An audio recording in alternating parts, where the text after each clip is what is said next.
So this is the Delta Math that is with the one where you had to graph things. We've been having a lot of struggles with this, and I think some of it is just the nature of learning how to use it, and some of it is it's just it's tricky in the system. So even I have the right answer, but I'm not getting them right. So the graph of the function f. So they give us the original. So we have the original is shown in the graph below. On the axis beneath, sketch the possible graph of f prime, the derivative of f. You must take into account the concavity of f, so the inflection points are shown in green dots. So they gave us the inflection points.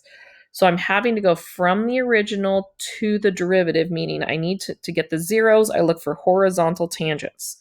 So the zeros are going to be at horizontal tangents. So I know my one and only zero is here at x equals -2. So I'm going to do a sketch of the graph kind of below it here. Okay. 2, 3, 4, 5, 6, 7, 8, 9. 1, 2, 3, 4, 5, 6, 7, 8, 9. So at -2, I know I have a zero. That's really all I know about it. So I'm going to use my sign chart to kind of help me, assist me, so I know where to sketch things. So I'm going to use every time. So our approach on this is a little different than some of the others. So I'm going to use the green dots and my horizontal tangent as my critical numbers. Okay. So I've got -9 because I'm starting here at -9 and it ends at 9 here. So -9 to the first green dot, -4. -4 to -2. -2 to 0. 0, and I'm not going through that 0, I'm going to the green dot to 6. And then 6 to 9. So I'm going to use my original graph to figure out what's going on with the derivative and what's going on with the second derivative. So I'm going to go through my derivatives first.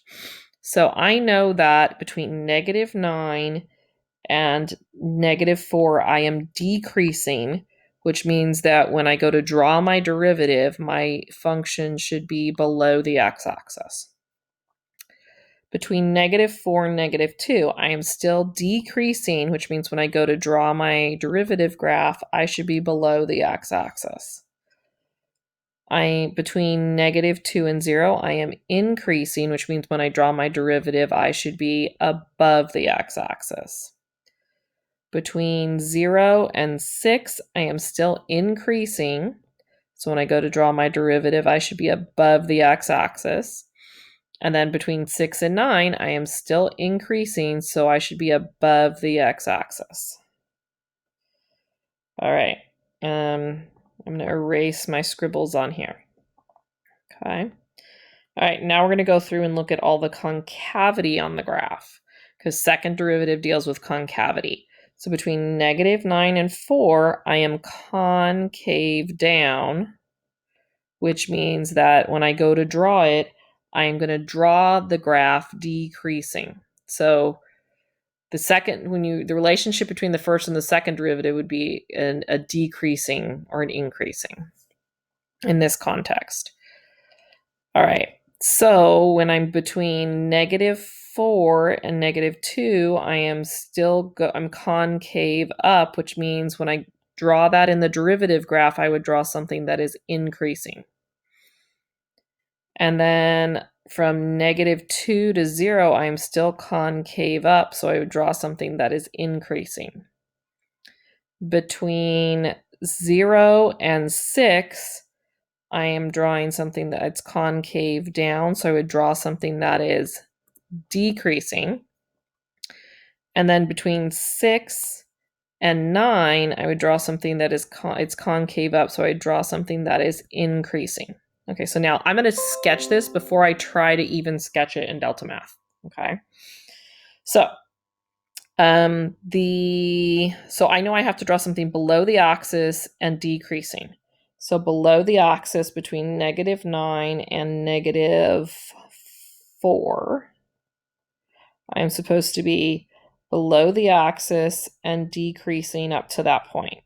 And I'm sorry, that little thing is just digital ink that went haywire. All right, and then I now, for between -4 and -2, I have to be below the axis and increasing. But I know I've got to come up to that too. And then from -2 to 0, I'm above the axis and increasing. So I'm above the axis and increasing. From 0 to 6, I'm above the axis and decreasing. So 1, 2, 3, 4, 5, 6. So above the axis and decreasing. And then between 6 and 9, I'm above the axis and increasing, meaning I should have probably curved this a little bit here. So on this, it's a really good idea to sketch it on paper before you try to sketch it in Delta Math, okay? I'm going to make an attempt to sketch it in Delta Math, and we'll see if I get it right in Delta Math, okay? So here's my thing, okay? Let's see. I don't know if it'll let me do it with this pen. So, okay, so I'm at -9. I'm supposed to go down to -4, okay? I'm coming up through 2. I'm going up to 0. I'm supposed to come down to 6 and back up to 9. And I just did that with a pen, and it probably isn't perfect because I totally missed right there. So I'm going to start over and try one more time, okay? So I know that I'm supposed to be crossing, and I really can't draw it on there. I wish I could draw my points so I could connect points. So I'm going to try one more time. So -9 down to -4. Oh, didn't make it. Start over. Okay, so -9. Didn't make it at -9. So let's try it. -9 down to 4. I've got to come up to 2, through 2, up to 0. 0 has to be the highest. I've got to come down to 6, make it bounce off of 6, and then increase to 9. All right, let's see what it says. Yes, I'm going to submit it. No, I'm wrong. Okay, so but if you look at mine compared to theirs, I really do have the same shape that they have. So what you can do is I'm going to make a Google form that you can submit your answer. If you just submit this that shows that you're close to theirs, then I will give you credit for this because this is a really difficult, and I didn't realize how difficult it was going to be when I assigned it.